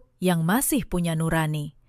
Dia mempertaruhkan pekerjaannya untuk membisikkan kebenaran kepada saya. Setelah semuanya selesai, ketika Mbak Asih akhirnya berhenti bekerja dari keluarga Pratama, karena rumah itu tak lagi mampu menggajinya, saya menawarinya pekerjaan, bukan sebagai pembantu, tetapi sebagai orang yang membantu menjaga Kayla saat saya bekerja, dengan upah yang layak dan rasa hormat yang pantas dia terima. Dia menangis saat saya menawarinya. "Bu Anin baik sekali," katanya. Saya menjawab, "Mbak yang baik.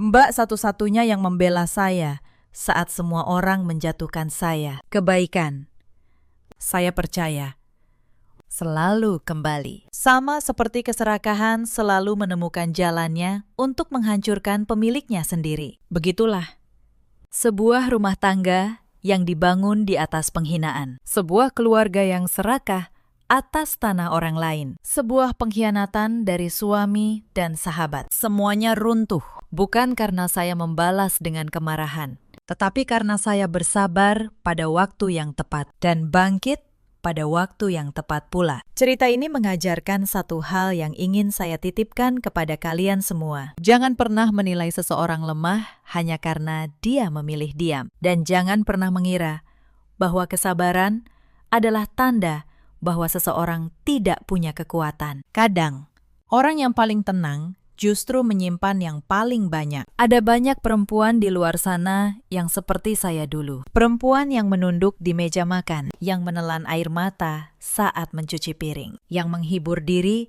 bahwa suatu hari semua akan membaik. Kepada kalian, saya ingin berkata, kesabaran untuk menjaga kerukunan sangat berbeda dengan kesabaran sampai orang lain mengira kalian tidak tahu apa-apa. Berhentilah pada saat yang tepat. Pertahankanlah pada saat yang tepat. Dan bangkitlah demi diri kalian sendiri dan anak-anak kalian. Ada juga banyak suami di luar sana seperti Reza. Pria yang merasa tidak bersalah hanya karena dia tidak memukul. Padahal, diam di saat istri dihina adalah bentuk lain dari kekejaman. Mendiamkan ketidakadilan, sama saja dengan ikut melakukannya. Ada pula para ibu mertua yang karena takut kehilangan kendali atas anaknya, Justru menghancurkan rumah tangga anaknya sendiri. Yang lupa bahwa menantu juga anak orang, juga manusia yang punya harga diri. penghinaan yang mereka tanam Pada akhirnya akan tumbuh menjadi keruntuhan yang mereka tuai sendiri. hari ini. Saya dan Kayla hidup tenang. Reza menjalani hidupnya yang berantakan, jauh dari kami.